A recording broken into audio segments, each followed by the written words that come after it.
So yeah, that's like the entrance into the space. Uh-huh. We have our 3D printers here. We have three bamboos that are usually just constantly churning stuff out. Yep. We have Laundry our room. laundry, so that's where we do our laundry. We have a Form 3 over here, Yep. and whatever relates to that. Because we're super tight, all most of our tools are on wheels. So these are like, yeah, our chop saw is on a wheel. Our sanding disc is on a double decker thing. There's like a polishing wheel on the Uh-huh. bottom floor. Yeah, sander on top, and that whole thing is on wheels. So I usually just like wheel it out when I need it and Yeah. do stuff out there.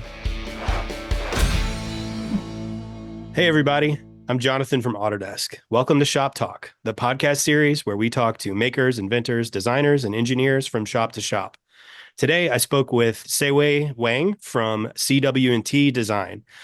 He and his partner make some really cool products, mundane things that are really well made, with a lot of care and thought put into them.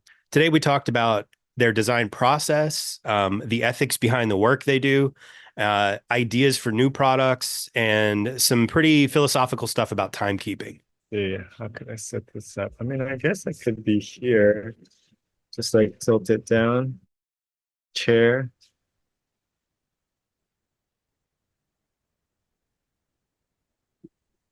Yeah.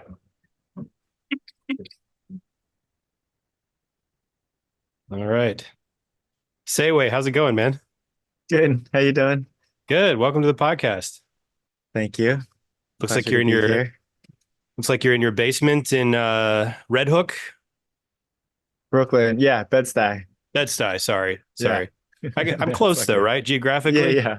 Yeah, Okay. yeah. It's all Brooklyn. It's a good You've spot. how long have you been in New York? I've been here since 98. 98. Okay. So you're Yeah. you're the real deal. Yeah, I don't know. As much as most people can be in that part of the Yeah. world. So for the audience, tell us about yourself. Tell us about CWT design and your, academic practice and all that stuff. Mm. Okay, yeah, so I'm CW, Sei-wei, from CW&T. T is Taylor, my partner. We're life partners. We have kids together. We work together, live together.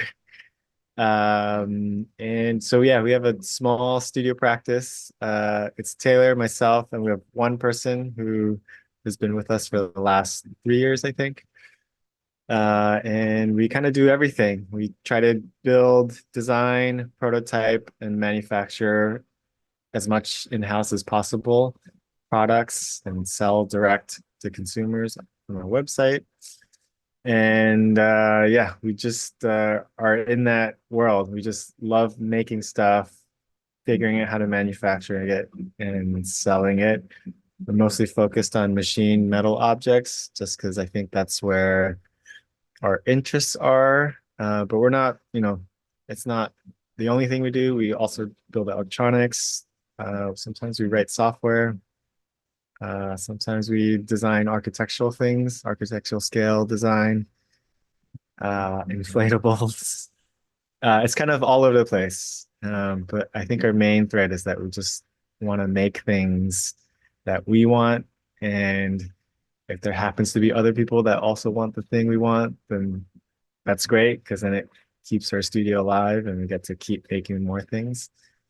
And Yeah. so that's kind of our mantra. It's just like we just keep making stuff. Some things other people enjoy, some things maybe only we enjoy, and that's okay. We just keep doing it. Yeah.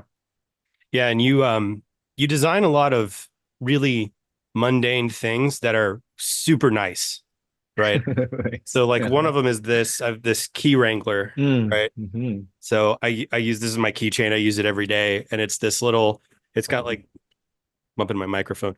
It's got a threaded post in there that the keys go on, and then there's this little spring clasp thing, so you can clip it on anything, right?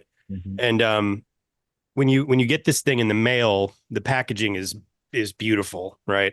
The same thing with all the products I've gotten from you guys, but it almost feels like you're trying to. Another one is the utility knife, right? And Mm-hmm. it's almost like you've pared these products down to the simplest possible solution and then just made it really nice. Like it's out of machined, that one's copper or like titanium or whatever it is. Mm-hmm. Does that kind of fit with the, like, if you have an ethos for all the stuff you approach, is it something like that? Yeah, I think we're realizing that over time. We tend to want to simplify things.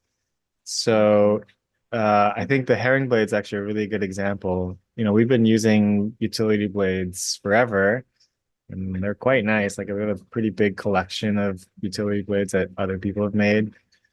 But it kind of, yeah, when we started designing it, it came a little bit out of necessity. Like I was teaching an inflatables workshop and we just didn't have enough blades around. Like, someone had stolen all the utility blades from the school supply, and all we had were just like the raw snap off blade packs. And so in the moment, we're just like, let's just figure out how to turn these into something you can hold in your hand and not cut yourself. And that, is just like a really quick one, not even a 1 day. It's like a couple hours of just like taking blades, taping it to things, screwing it to, scrap metal that we had around. And that made me realize, yeah, you don't really need much to make a good utility blade. And so that kind of put us on this path to be like, okay, what's the absolute simplest thing we can make so that it's super low profile? So you keep it in your pocket. I usually carry one all the time and have as few parts as possible as well. And I think that kind of always leads us into, the reason we want to have as few parts as possible is so that it can last for a really long time. I think the more components you have, the more likely it is for one of those components to stop working, which then usually means the whole thing stops working. So we are always trying to minimize, both from like a manufacturing and engineering perspective, to make things as simple as possible. And then that happens to also align with how we like things to look. So yeah, we really like simple looking things. So it's intuitive, and yeah, things just seem to make sense. And so yeah, it seems like, I don't think we set out to have this kind of design ethos, but it's kind of, just like revealed itself over many design iterations of many different products. So yeah, I think yeah, that's sort of the path we're on. Yeah. Yeah, it's cool. One of the things something I noticed about the utility knife when I was using it, I was like, I could pass this down to my son, you know? Like Mm-hmm. it's never gonna, it's anything made of plastic is just gonna degrade. It's the Right. best it is when it comes off the mold, right? Yeah. But if it's made of titanium, it's gonna, I mean, you could dig it up in an archaeological site in Yeah. 10,000 years and it's still Right. there, you know? Yeah. Like, I mean, the blades might even be sharp depending on what the humidity situation is, you know? Right. Yeah. Um, but I love that. It's like this, I don't know. There's a lot of, I feel like a lot of the sustainability talk around consumer products, sometimes things get a little gimmicky, you know? It's like, Mm-hmm. you can talk a good marketing story around it, but when you see stuff like your products, it's just, I mean, this is just, it is what it is. It's made of metal, it's cut out of metal, and it's just going to last forever. You don't need to ever buy another utility knife, you know? Yeah. That Yeah. in itself is something that's, that's got a sustainability built into it that's so simple, but like, but Yeah. meaningful at the same time. Yeah, again, I think it's another one of these things where we didn't really set out to think about it this way, but it just seemed like the right thing to do. It's like that's what I want out of other products. Like when I buy things, I want things to last forever. Like I don't want to throw it away and buy a new one. It just doesn't make any sense to be doing that. And so I think when we design products, we want things that we want. We want to like, yeah, we want the ideal version. And sometimes it's really expensive, which is kind of the other side of the coin, is like, yeah, it actually is pretty expensive when you want to make something that lasts for a really long time. But in our minds, it's worth it because yeah, it means you could actually pass it down to the next generation and it's still useful and still works exactly the way you had it the first day. Yeah. And you've also hit this sweet spot where, like, yes, of course, the things you sell are more expensive than the one you can get at the hardware store or whatever, but they're not so expensive that it's crazy, right? Like you've somehow found a way to make it just the right amount of expensive. I hope these things are profitable for you. Yeah. Yeah, I think yeah, they are profitable. I think as a studio, we're very lucky that we have people who are willing to pay money for the stuff we make. I think it's all relative. I think to some people it's stupidly expensive, and we sometimes get some angry comments about it. And for some people, it's like totally reasonable. So I think, Yeah. yeah, I think we are kind of in a sweet spot. And we're definitely not trying to we're not trying to price things in ways that just like are ridiculous. We are spending a lot of money making it the right way, and that just is the price that we can do. Yeah, I think I don't know, just as a society, we've become used to things just being insanely cheap, like Yeah, way cheaper than they should be, you know. yeah, Even if you travel a little bit, like, I remember I was in Portugal a few years ago and we went to buy like a fan, just to put next to your head and yeah. when trying to sleep in the heat at night. And like they go to the store and everything costs maybe twice as much as it would here, three times as Mm, much in some cases.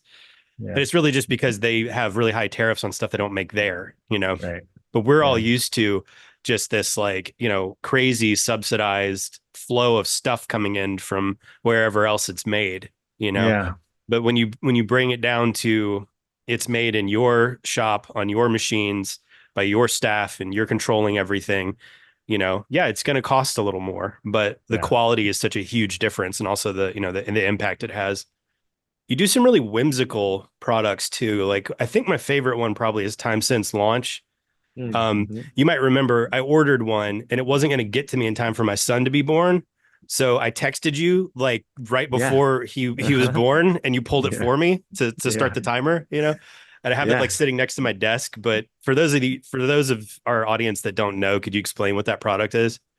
Sure. Yeah. So we have this product, I think is also one of our favorites. It's called Time Since Launch, and it's a electronic device in a glass tube. So all the electronics is exposed. You can see it. You can see the battery. You can see the LCD display. It's pretty raw, and it has a pin. And when you pull the pin, this LCD display just starts counting up in days, hours, minutes, and seconds since you pulled the pin. So it's kind of like a stopwatch. You pull the pin to start the stopwatch, and then you can never stop it. So it's kind of a way to mark a moment in time.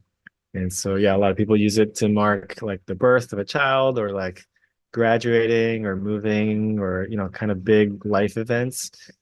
And yeah, so we like to think of it similar to how you might like put a pin on a map to mark places you've been. These are kind of like time markers to be like, oh, this is a moment in time that was important to me or has some significance. And there are all these things that happened after this moment and things that happened prior to this moment. Or you might have two of them and you like launch two of them at the same time and you give one to a friend and you keep one. And now you have this like special time zone that only two of you have, kind of how like robbers rob banks, like you synchronize your watch and you're like, okay, now we have this like common time zone that nobody else shares. So yeah, it's just a really simple timer, but a lot of engineering work went into making this thing work the way we want it to work. So it's not just a stopwatch, it's a stopwatch that runs on two AA batteries for, in theory, more than 150 years. So you never have to change the batteries in your lifetime. And if you do have to change the batteries, there's backup capacitors that will kick in. You change the batteries out, it'll keep time for a few minutes as you take the batteries out and put new ones in. We're relying on knowing that in 150 years that AA batteries are still going to exist, which who knows, there's like no real way to know. But yeah, we considered lots of different energy sources, and AA is this like special kind of AA, just like seemed to fit the bill for us. And so far it's worked. It's such a cool thing to think about. I think I've seen a lot of your projects that sort of go along those same lines. Like you have these kind of whimsical ideas and you just try stuff. And like normally when people do that, it's just kind of an art project and it really becomes anything. But you've found Mhm. ways to make those things real products. Yeah, that's what we try to do. I think as much as possible, we want to introduce weird new products into the world. Like when I was a student, I would see these like speculative design projects or like weird industrial design projects coming out of schools. I'm like, this is so cool. It should be a real product, but it's so rare for those to turn into real products. And so when we started designing and manufacturing products, it really felt like, yeah, like we had the ability to make it happen. So, Time Since Launch took a while to get there, but it started as like a very speculative student project. Like I was still in school when I designed that thing. We didn't finish it. But years later, we're like, okay, I think we can actually like we have enough knowledge, and we had a friend that helped us with the engineering, the low power stuff, and we're like, okay, I think we can actually turn this into a real product. And that felt amazing. And yeah, as a studio, we want to do more of that. It's like, what are other weird things that don't exist yet that would, it doesn't even fit in a product category. It's just its own weird little thing that some people will appreciate, and lots of people also will be like, what the hell is that? Why would I ever pay money for that thing? But I think we're okay with that. I think we just want to, make things that don't exist yet. Yeah, so as a studio, we've had this thread of timekeeping or interest in creating alternative ways of timekeeping since I was a student, and it's kind of carried on through different projects. Some are art projects, some are products, and I have a strong interest in introducing different ways we can relate to time through timekeeping devices. I think we all have a little bit of, some people have a lot of anxiety around timekeeping. It's like people feel time pressure. A lot of people refuse to wear watches as a way to kind of fight that pressure. I think there's a lot of stuff around that, anxiety, feelings around it. And so with each timekeeping device we introduce, we're trying to kind of nudge people. I don't know, just like shake people up a little bit to be like, hey, you can actually think about time a little bit differently. It doesn't have to be based on this like, 24-hour cycle or, even like hours and minutes. Like maybe there's some other way to think about time that is more useful to you, maybe less anxiety producing, but still be useful. Like I'm a little bit, I kind of go back and forth. Like I love timekeeping because it's this universal language that the entire world shares. Like, you say 1 o'clock in New York, it means the same thing as saying, 1 o'clock in China. Like there's no language barrier there. And that's quite amazing that we have that. And so we can organize people and coordinate. I think that's quite beautiful, and it makes the world work. But at the same time, yeah, there's some negative parts to that. And so I'd love to like find a way to make devices that allow us to, enjoy all the benefits of this universal time language that we share, but also minimize the kind of anxiety that timekeeping devices traditionally produce. And so, yeah, we're still on that thread. Like we're actually about to work on a watch that is similar to super local, just like rethinking, okay, like watches. Yeah, what are we doing about that?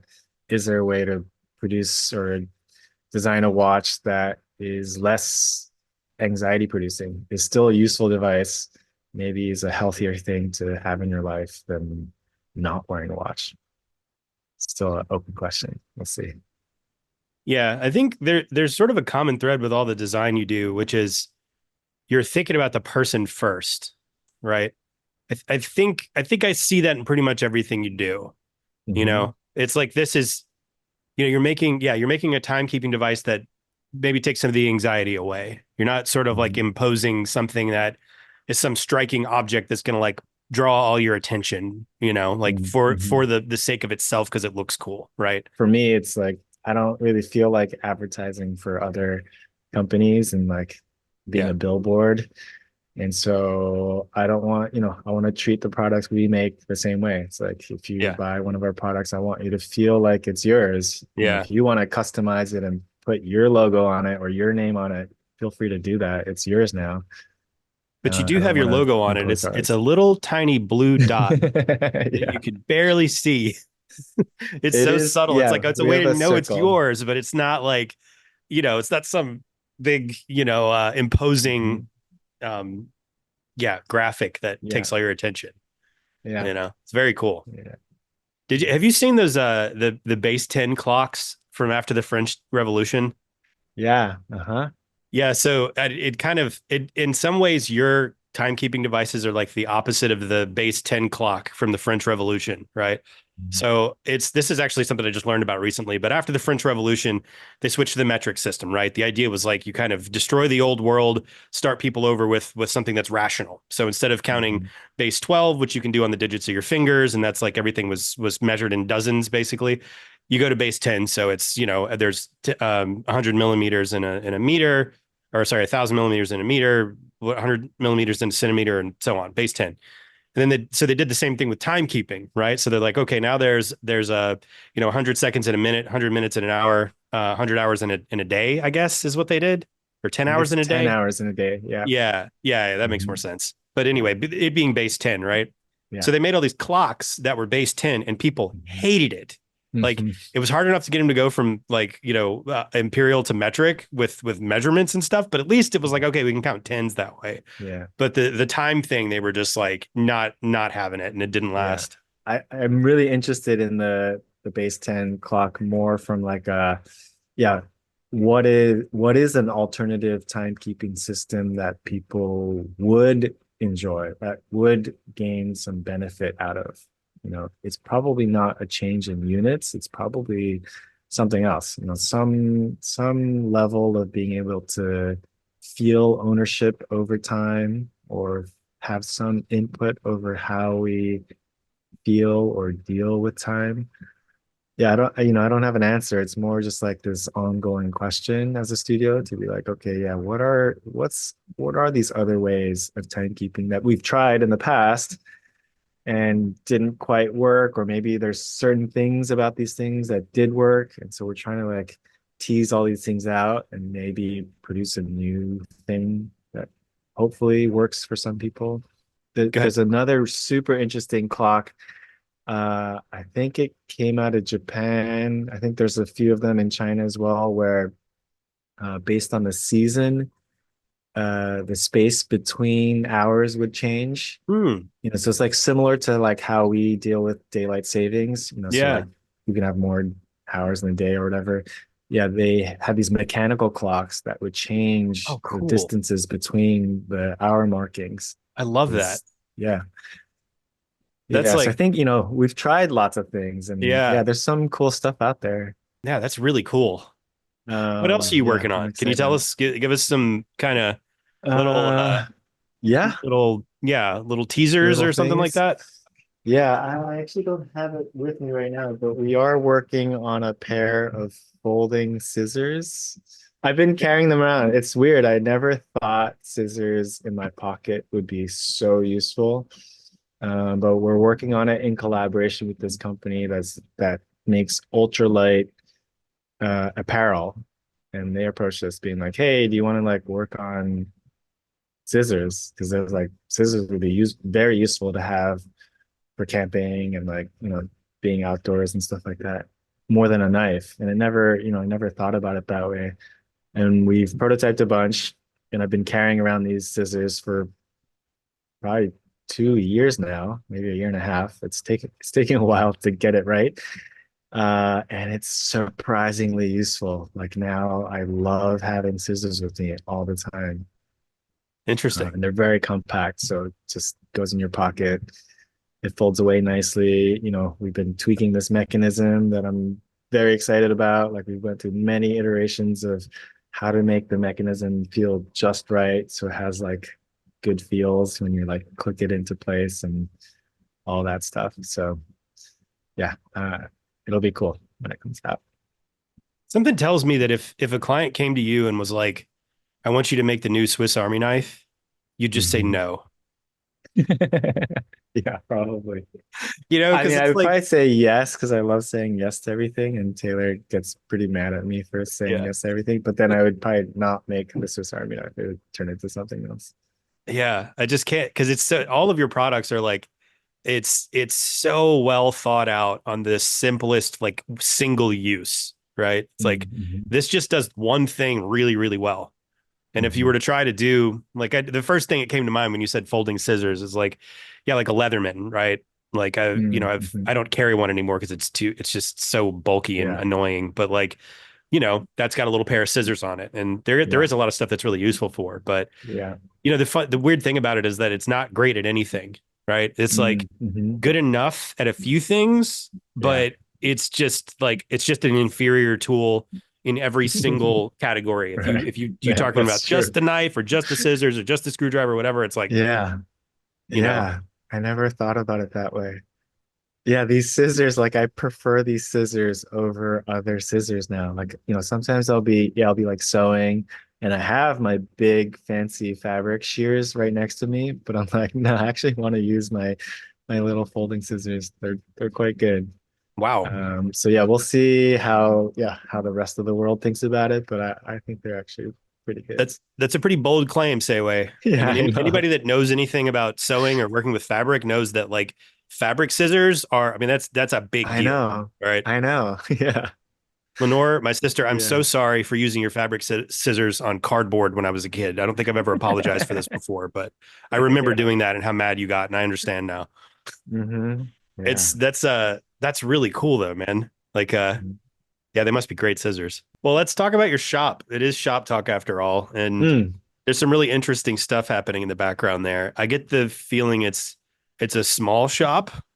It's quite Um, small. just Yeah. judging from like the super efficient use of space and like how there's a little bit of a blank wall in that brick part that's hard to screw things to, but pretty much everything Yeah. else has something there.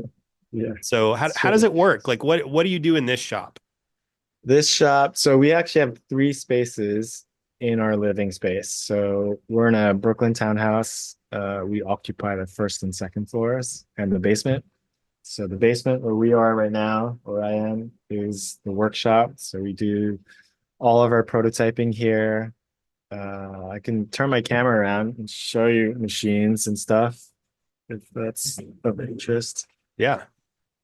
So yeah, that's like the entrance into the space. Uh-huh. We have our 3D printers here. We have three bamboos that are usually just constantly churning stuff out. Yep. We have Laundry our room. laundry. So that's where we do our laundry. We have a Form 3 over here Yeah. and whatever relates to that. Because we're super tight, most of our tools are on wheels. So these are like, yeah, our chop saw is on a wheel. Our sanding disc is on a double decker thing. There's like a polishing wheel on the Uh-huh. bottom floor. Yeah, sander on top, and that whole thing is on wheels. So I usually just like wheel it out when I need it and Yeah. do stuff out there. Same with this guy. Belt sander on top, mini press brake on the bottom. That's on wheels, so I'll wheel that thing out. Yeah, tool storage, material storage, all here. And then this is kind of like a workbench, although there's a ton of stuff on it, so you can't really work on it anymore. We have a little plastic injection molding machine here that Oh I've yeah. That's never the used. yeah, do you use it? No, I've never No. used it. Yeah.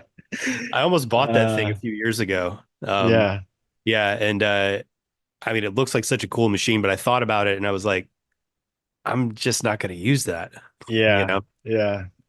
Yeah. Yeah, I'm hopeful, but we'll see. Yeah, verdict's out whether it's gonna be super useful or not.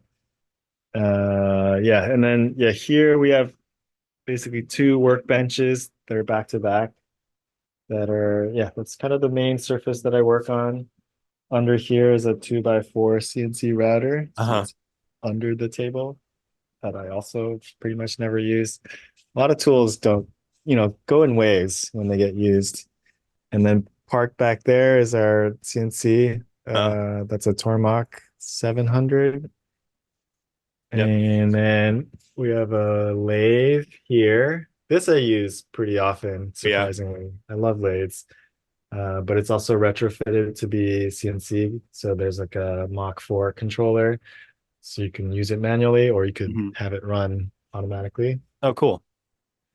Yeah, There's a something little so bit more satisfying about storage. using a lathe. I don't know what it is. It's like it, it maybe it's It that makes you can so sense. quickly make something and it makes perfect sense, right? Like Yeah. you just like watch this thing, materialize as you, I don't know. Yeah. It's not like a mill that way. It's like I don't No. know, something really special about it. Yeah. I really, yeah. Once I got used to using lathes, I think about stuff more from a Yeah. lathe perspective than a mill perspective. Yeah. I really love it. And then last machine back here is a laser saw. This is like a homemade laser cutter. So this thing opens up like this. Oh, cool. Yeah, this thing's pretty great. Nice big bed. Mostly use it for cutting fabric these days, but yeah, it'll Hmm. cut, all the normal stuff. How Yeah, many there's a little watts? bit more storage. I think this one is 280. We've Oh, changed nice. the tube out a bunch of times. I think when we first got it, it was like 120.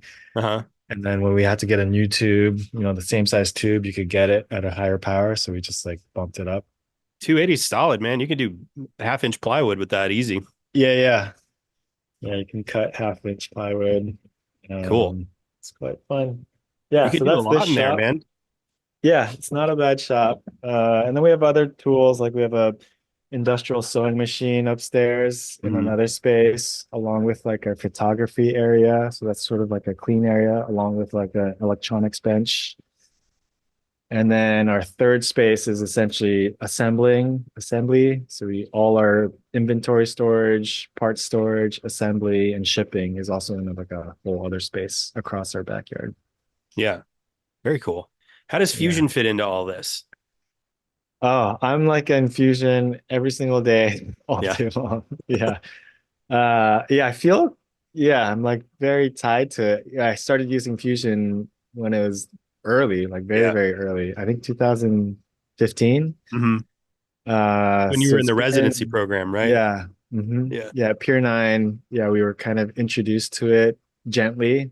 It was just interesting. They were like, hey, do you want to try Fusion out? They're like, you don't have to. At the time, I was deep in SolidWorks, and they're like, you Yeah. don't have to. You can use SolidWorks, but yeah, maybe you want to give it a try.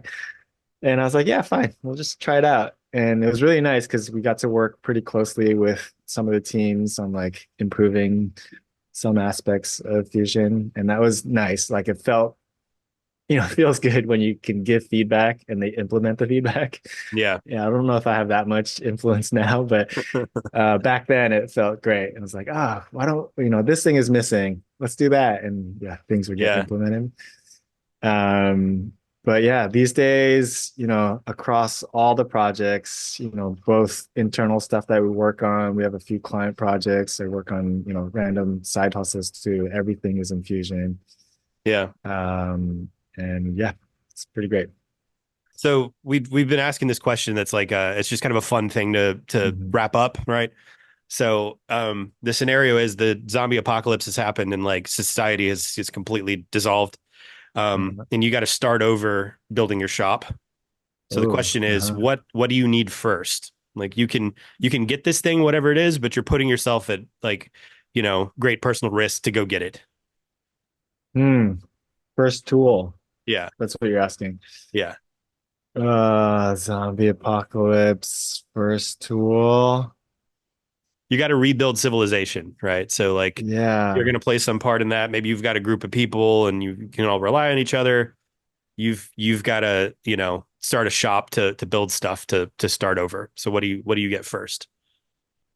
I mean, we're talking like no tools, right? I'm Yeah. starting from absolute scratch. Let's assume you've got like, a battery and solar panels and like or a generator or something like that. You've got power, right? That Oh, that's okay. figured out, but like, Yeah. you're gonna be the shop guy. You're gonna be the maker. So like what do you Oh, need first? I would go with a 3D printer. Yeah. Yeah. We get that a It's lot. yeah, it's just like so useful in so many domains. Yeah. It's quite fast. And yeah, you can make molds off of it to make other things. It's just, yeah, it's so versatile. I don't, it'd be hard to beat, I think. I'm assuming I have a hammer. I don't know how from scratch we're talking. But if I didn't have a hammer, I'd be like, let's get a hammer first. Okay. Yeah. Yeah. Well, thanks Yeah. for We're meeting with all us, in. man. This has been really interesting. I'm sure the audience Yeah, is going it's to love been it. great. I love this conversation. You actually have like sparked new ideas, yeah, around like timekeeping, like what I want to Great. do around that. So So can you tell us where we can find you? yeah, if you want to visit us, find our stuff, it's all mostly on our website, which is CWANDT.com. Some people pronounce it Quant or Swandit. I like Quant. You could also just go to charliewhiskeytango.com. It'll reroute you to our website. And on Instagram, we're Charlie Whiskey Tango. So yeah, those two places are probably the best places to find our stuff. Cool. Thanks, man. Say hey to Thank Taylor you. for me, okay? I will. Yeah, Okay. thank you guys. Hey everyone, don't forget to like, comment, and subscribe to our YouTube channel to stay up to date with all things Shop Talk. If you're ready to try Fusion for yourself, find the link in our description.